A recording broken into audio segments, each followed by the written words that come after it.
귀한 찬양 감사합니다. 이제 오늘 우리가 지난주까지 에어컨을 틀었나요?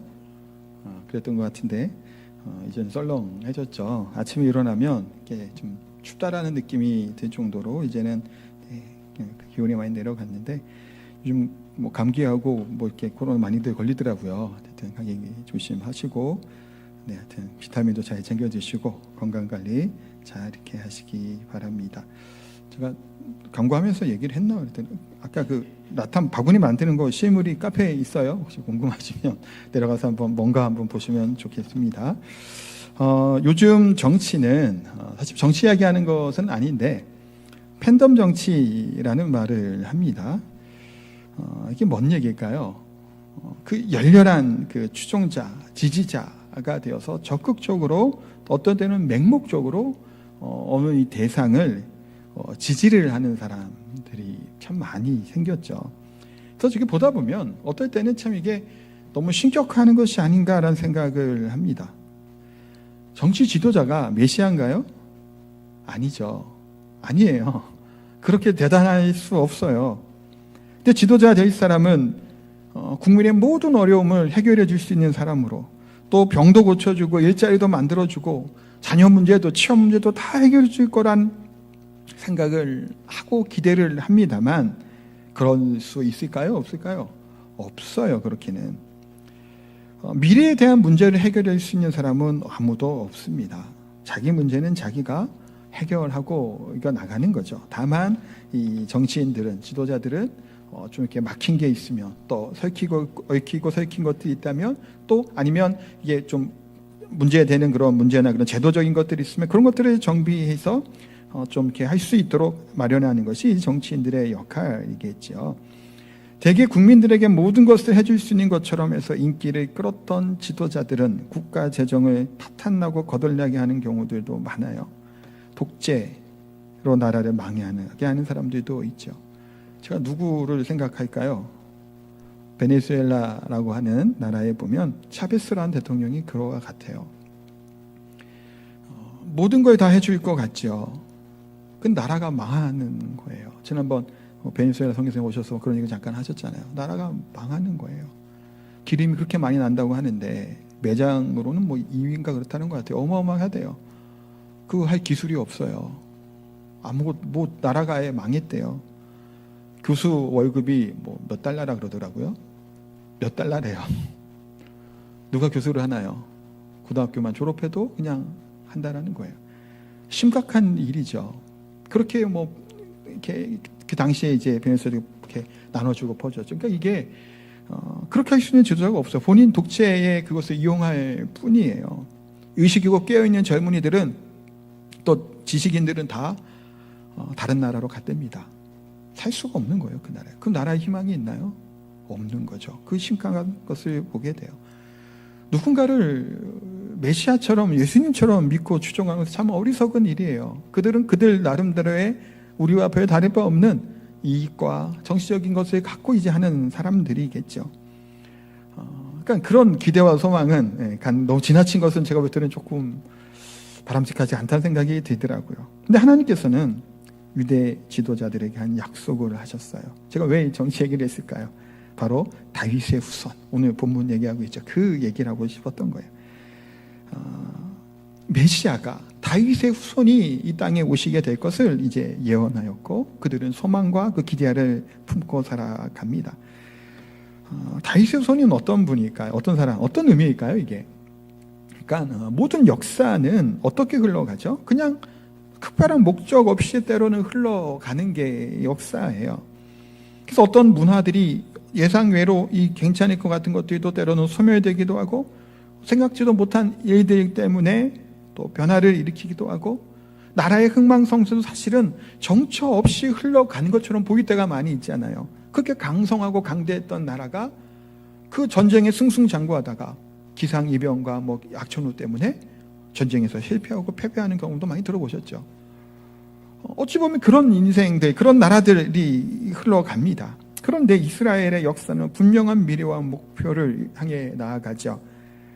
누구에게 집중되는 걸까요? 바로 다윗의 자손 메시아에게 집중된 것이 바로 이스라엘의 역사고 그들이 향하는 모습이에요. 오늘 본문에 보면 길을 가실 때 맹인이 따라오며 소리질러 이르되 라고 하면서 두 사람의 맹인이 등장합니다. 27절에 그래서 이렇게 얘기하고 있죠. 예수께서 거기에서 떠나가실새 두 맹인이 따라오며 소리질러 이르되 다윗의 자손이 우리를 불쌍히 여기소서. 사실 오늘 본문에 여러 가지 치유의 이적들 기사들이 막 나와 있어요. 그 앞에도 참 많잖아요. 계속 반복하잖아요. 지금 여러 이적들이 나오면서 예수님의 수많은 무리들이 치유해 주시고 회복시켜주고 고쳐주셨어요. 그 사람들이 처음에는 예수님을 어떻게 봤을까요? 그냥 선지자인가 보다, 능력 있는 선지자가 오셨나 보다 라고 생각을 했던 것이 점점 어떻게 되고 있나요? 지금 메시아가 아닌가? 라는 생각을 갖기 시작을 한 거예요. 일단 32절에도 뒤에 보면 무리가 놀랍게 여겨 이르되 이스라엘 가운데 이런 일을 본 적이 없다 라는 얘기 하잖아요. 그러니까 지금 이들이 점점 뭐를 소망하는 거예요? 다윗의 자손? 메시아가 이 땅에 오신 건가? 라고 하는 생각들을 하기 시작을 했던 겁니다.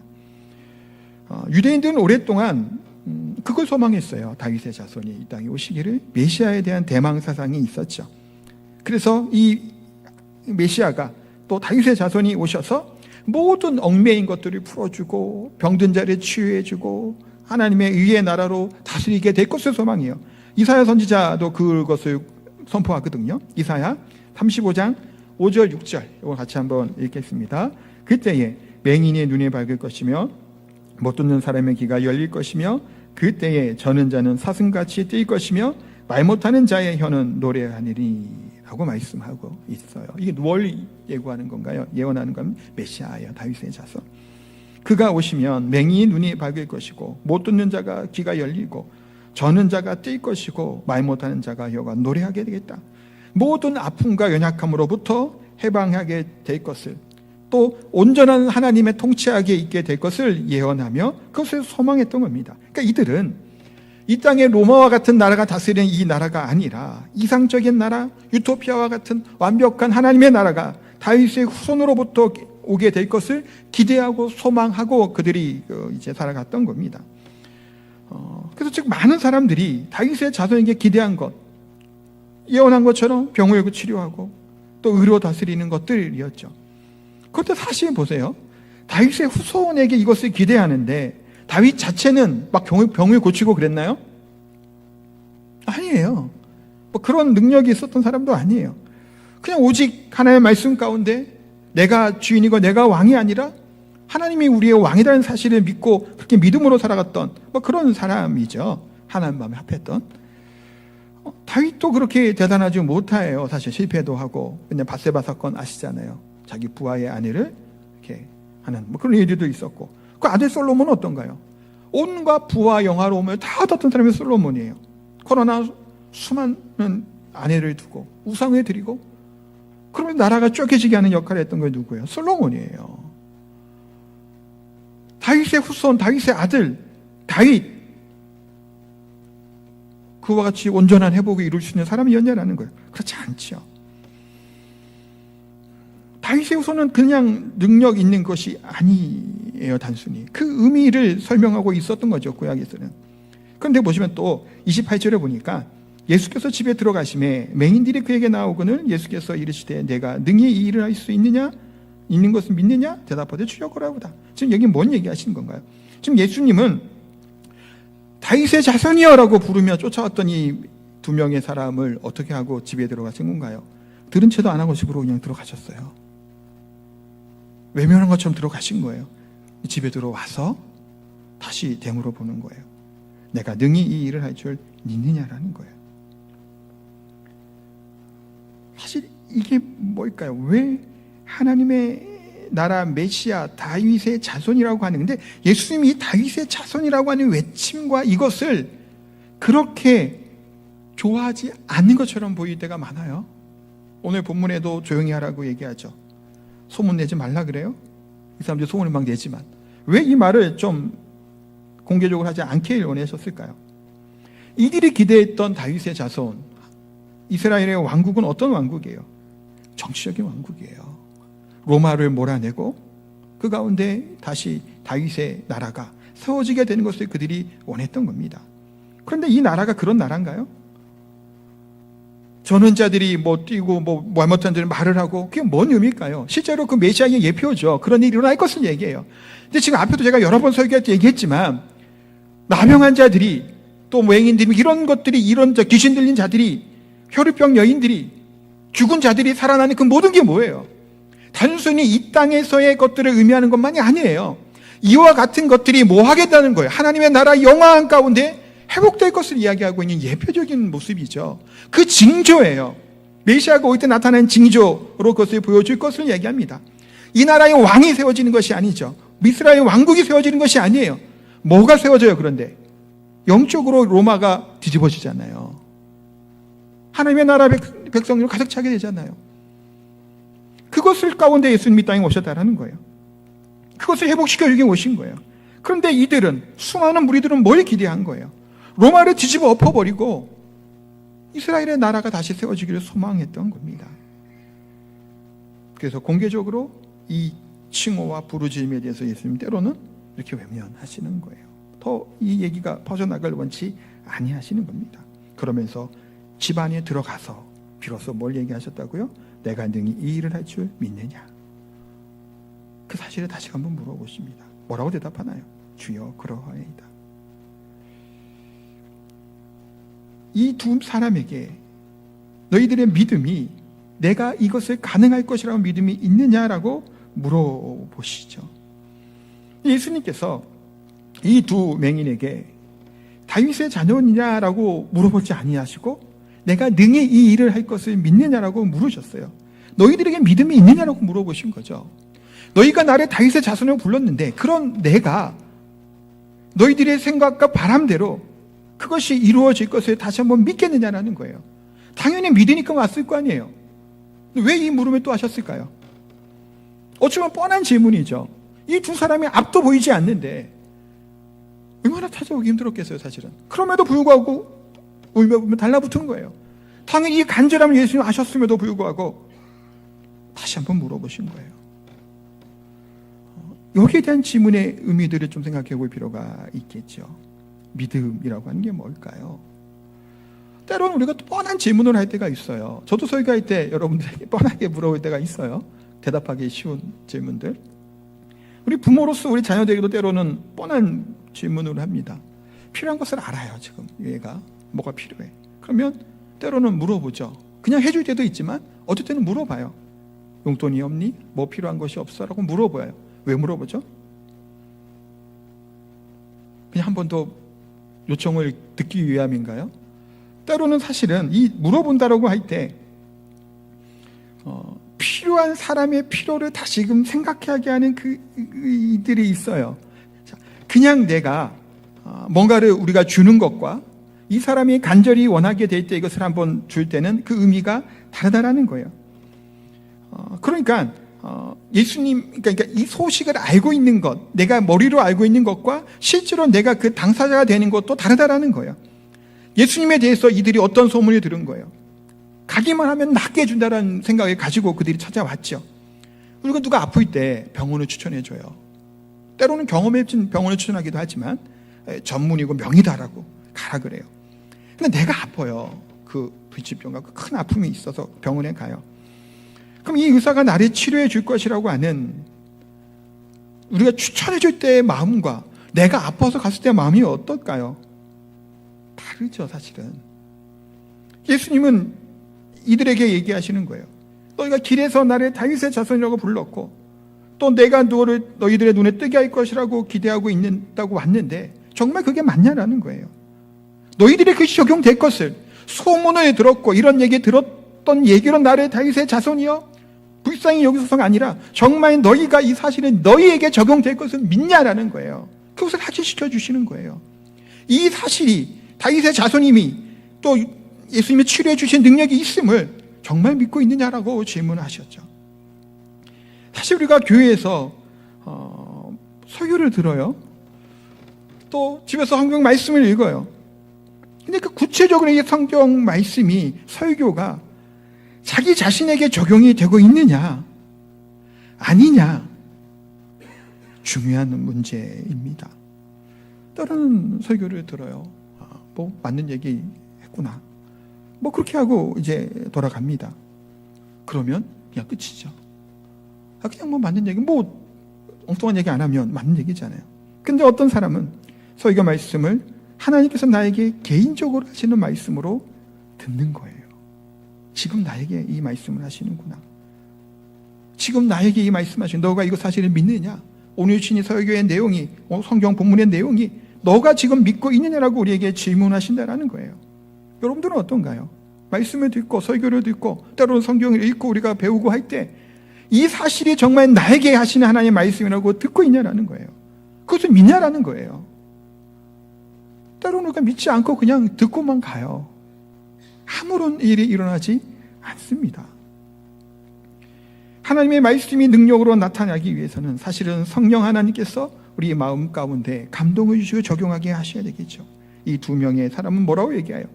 그렇습니다 얘기해요. 그때 예수님이 뭐라고 말씀하시죠? 너희 믿음대로 되라. 그렇습니다, 믿습니다 하니까 믿음대로 된다라는 거예요. 예수님은 너희 병을 치료받으리라 라고 말씀하지 않아요. 믿음대로 되라라고 말씀합니다. 단순히 병 낫는 것에 그치는 것이 아니에요. 그의 믿음을 보시고 그 믿음의 그 풍요로움을 누리게 될 것을 예수님이 말씀하고 있는 거예요. 사실 믿음이라고 하는 것이 뭘까요? 믿음의 삶을 산다는 게 뭘까요? 사실 그 굉장히 큰 차이가 있는 것 같아요. 믿음이 있는 사람은 그 믿음을 내로 누리고 살아요. 믿음이 없는 사람은 믿음으로 누리지 못해요. 그 중에 한 게 뭐냐면 같은 일들이 있어요. 우리 동엽이가 있죠. 우리 드럼 치고 점점 잘생겨지는 것 같아요. 하여튼 동엽이가 이렇게 일을 소방 그 일을 하잖아요. 그런 얘 들으면 좀 불편하실까 봐 자고 혹시 일하다가 다쳤어요. 다치면 안 되겠지만 혹시 다칠 수 있잖아요. 다쳤는데 얘가 이제 믿음이 있는 친구란 말이에요. 근데 같이 다쳤어요. 옆에 있는 다른 사람과 같이 동료는 다쳐서 뭐라고 병원에서 얘기할까요? 얘 재수가 없어서 그렇게 다쳤구나 라고 해요. 근데 동엽이는 믿음이 있는 친구잖아요. 평문안에 가서 얘기하다 보면 무슨 대답을 할까요? 내가 이거 잘못했으면 허리가 아주 아작날 뻔했는데 다리 정도만 지금 금가고 말았다고.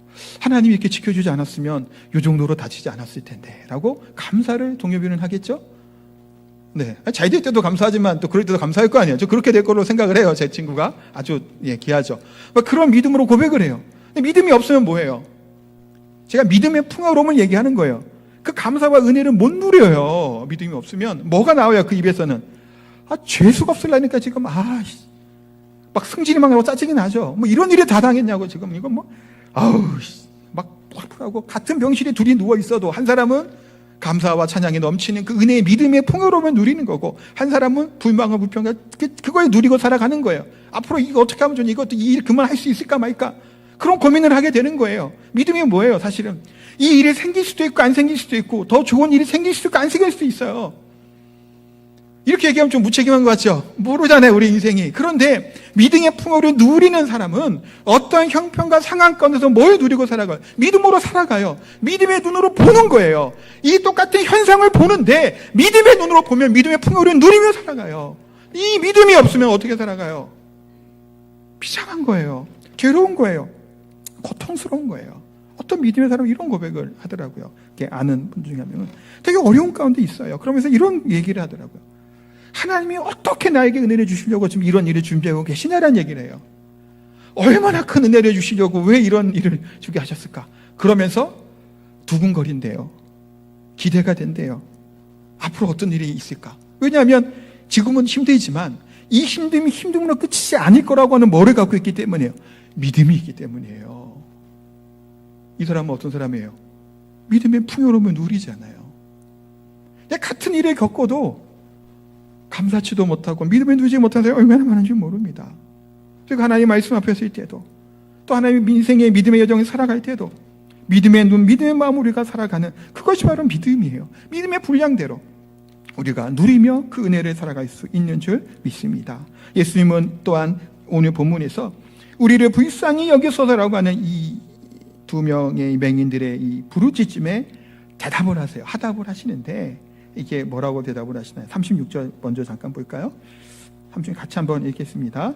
무리를 보시고 불쌍히 여기시니 이는 그들이 목자 없는 양과 같이 고생하며 기진함이라. 아멘. 자, 여기 무리를 보시고, 요건 좀 사건이 좀 지나간 거긴 한데 앞에 이 두 명이 따라오면서 불쌍히 여기소서라고 했잖아요. 근데 여기서 좀 몇 가지 사건이 있은 이후에 예수님이 무리를 보시고 불쌍히 여기셨다라는 거예요.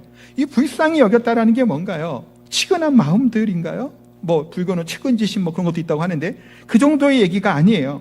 이 말은 스프랑큰 리조마이라고 하는 단어인데 원 의미가 이거예요. 창자까지 뒤틀리다라고 하는 의미를 갖고 있는 말이에요. 그냥 좀 속상한데, 좀 안타깝다, 이게 아니에요. 아주 그냥 애간장이 녹아버리는 거예요. 다른 말로 얘기하면 비통함을 느낀 거예요. 왜 그 마음을 느끼셨죠?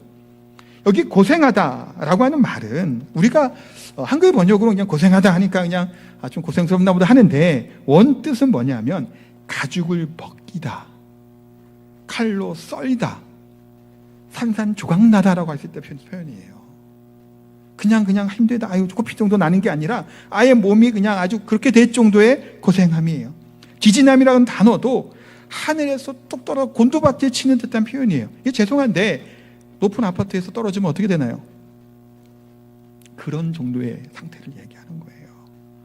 그 완전히 절망적이고 회복이 불가능한 상태, 고생하고 기진합니다. 그러니까 예수님이 그들의 무리들을 보실 때 어떻겠냐라는 거예요. 그 마음이 창자가 뒤틀릴 만한 그 아픔으로 그들을 보신 거예요. 그러니까 이 불쌍히 여기시고 긍휼함으로도 표현하거든요. 그렇게 할 때 뭔 일이 항상 일어나게 돼요? 이적들이 일어나는 거예요. 그 이후에 그렇게 볼 수가 없으니까요. 그래서 어떤 사람들이 몰려왔나요? 귀신 들린 사람이 왔죠. 이 32, 3절에 보면 귀신 들린 자가 와요. 쫓겨나고 말 못하는 사람이 말을 하니 뭐예요? 귀신 들렸는데 말도 못해요. 그러니까 실어증 같이 정성 문제까지 생각한 심각한 사람들이 예수님을 찾아오게 되는 겁니다. 이들의 귀신을 쫓아내고 다시 말도 하게 예수님이 고쳐주셨죠. 사탄에게 얽매여 있던 이 영혼을 하나님이 구원해 주시고 교주셨다는 거예요. 근데 바리새인들이 뭐라고 얘기하나요? 34절에 바리새인들이 이르되 그가 귀신의 왕을 의지하여 귀신을 쫓아냈다. 이 수많은 이적들과 이 긍휼의 사역들을 베품에도 불구하고 악의적인 비난과 비판은 퍼붓고 있어요. 왜 그럴까요? 시기와 질투겠죠. 수많은 무리들이 예수님에 대해서 메시아로 여길 만큼, 다윗의 자손 여길 만큼 그 인기가 올라갑니다. 자신들이 하지 못하는 이 긍휼과 사랑과 능력들이 나타나는 시기와 질투를 해요. 잘 나가는 사람을 보면 때로는 우리 인간의 마음이 이런 마음이 생기죠.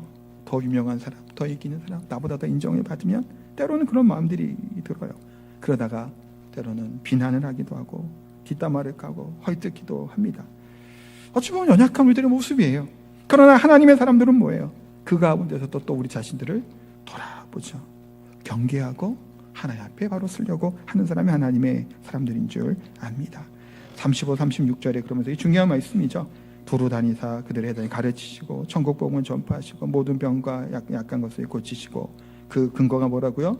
목자 없는 양같이 고생하며 기진하였다 라고 얘기하시면서 그들의 모든 어려움을, 그 고통을 회복시켜 주셨어요. 그런데 그 목자 없는 무리들을 보시며 37, 38절에 뭐라고 얘기하시나요? 같이 한번 읽어볼게요. 이에 제자들에게 이르시되 추수할 것은 많되 일꾼은 적으니 그러므로 추수하는 주인에게 청하여 추수할 일꾼을 보내어 주소서 하라 하시니라. 뭐라고 말씀하시나요? 추수할 것이 많다라는 거예요. 누구를 보고 하신 거예요?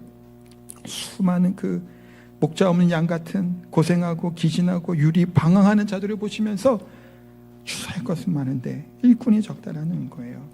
수확을 해야 되는데 사람이 없다라는 거예요. 그러니 청하여 추수할 일꾼을 보내주소 기도하라는 거예요. 추수한다는 게 뭔 의미일까요? 때로는 성경에서는 이게 최후의 심판을 얘기할 때 쓰는 경우도 있지만 오늘 본문에는 무슨 의미일까요?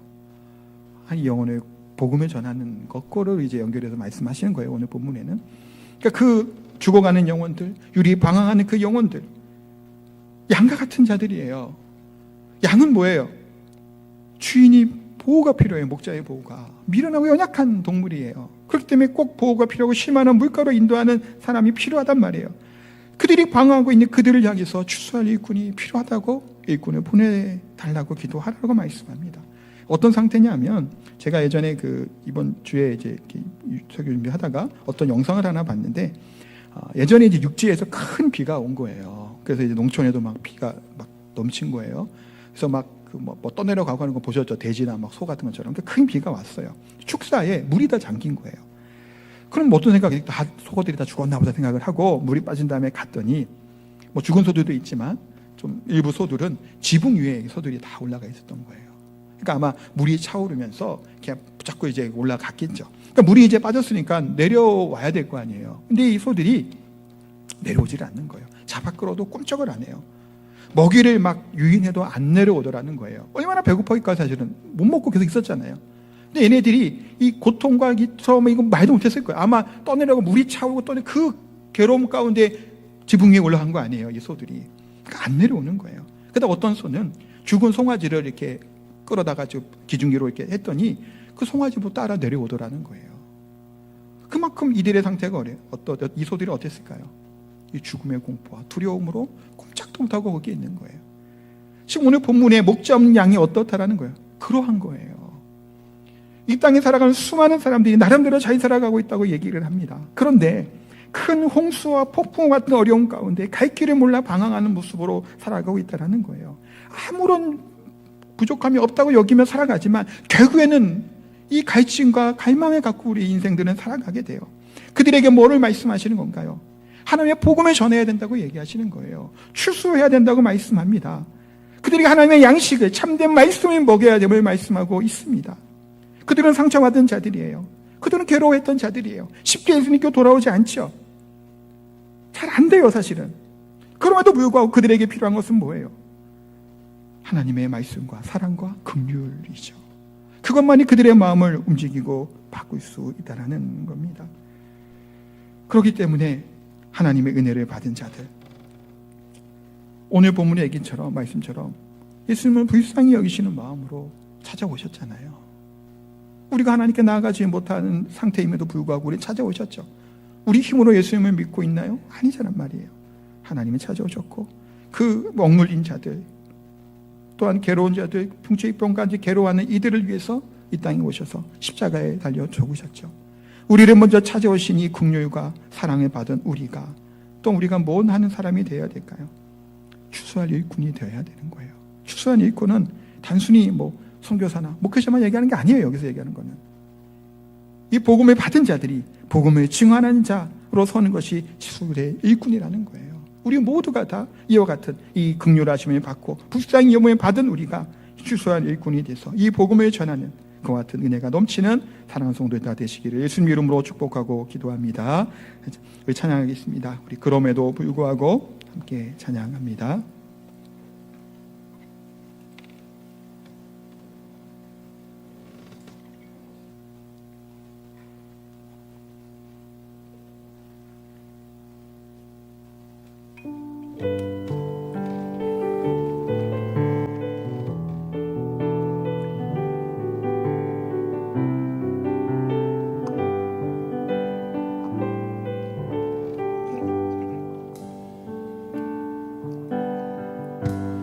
마음속에 어려움이 있을 때, 마음속에 어려움이 있을 때, 마음속에 어려움이 있을 때, 주님 내게 먼저 오사 내 마음을 만지고 주님 앞에 나올 수 없을 때, 주님 앞에 나올 수 없을 때, 주님 앞에 나올 수 없을 때, 주님 날 먼저 안으시네. 그럼에도 불구하고 날 사랑하시는 내 하나님의 사랑은 나의 모든 걸 덮고, 그럼에도 날 알아주시는 내 하나님을 부를 때 아버지라 부르죠. 그럼에도 불구하고 날 사랑하시는 내 하나님의 사랑은 나의 모든 걸 덮고, 그럼에도 불구하고 날 안아주시는 내 하나님을 부를 때 아버지라 부르죠. 같이 한번 기도하겠습니다. 기창 기도 드릴 때 우리가 하나님을 찾지 못하는 상태에서도, 우리가 하나님을 부르지도 못하는 그 상태에 처해 있는 이때에 우리를 먼저 찾아오시고 우리를 만나주시고 우리의 모든 연약감을 덮으시고 회복시켜 주신 것이 우리 하나님이고 우리 예수님의 은혜인 줄 압니다. 이 시간 기도 드리실 때 그 긍휼하신 은혜, 불쌍히 여김을 받은 은혜로 하나님의 사람이 된 것에 대해서 감사했으면 좋겠고, 어떠한 형편과 상황 가운데 그래서 믿음으로 살아갈 수 있는, 믿음의 눈을 보며 살아가는 우리의 삶이 되게 해달라고 기도하시고, 또 다른 하나는 이 받은 은혜를 가지고, 이 받은 긍휼함을 가지고 우리 또한 사랑하며 인내하며 우리가 서로가 서로를 사랑하며 뿐만 아니라 이 주신 하나님의 복음을, 이 하나님의 말씀을 증언하는 하나님의 일꾼으로 우리가 세워지고 살아갈 수 있는 그런 믿음의 삶이 되게 해달라고 말씀을 기억하며 합심해서 기도하도록 합니다. 기도하겠습니다. 하나님, 시간 기도하며 하나님, 그럼에도 불구하고 우리를 사랑하시며 우리를 긍휼히 여기시며 하나님의 자녀 삼아주시고 하나님의 긍휼과 은혜 가운데 살아가게 해주신 은혜에 감사를 드립니다. 하나님 믿음으로 살아가게 하여 주옵소서. 하나님의 긍휼한 은혜 가운데 살아가게 하여 주옵소서. 그러기에 감사하며 믿음의 눈으로 세상의 분명히 끌려가고 있는 하나님의 은혜를 감사하시게 하여 주옵소서. 하나님, 또한 이 바른 사랑과 이 긍휼하심을 우리가 누리며 살아가게 하여 주시고 선하는 자가 되게 하여 주시고 하나님의 주신 하나님의 일꾼으로 하나님의 복음, 하나님의 오늘 말씀을 온전하게 성공하며 들어가는 하나님의 선지자 될 수 있도록 주옵소서. 하나님 되게 하여 주시고 찬양하고 하나님 주옵소서.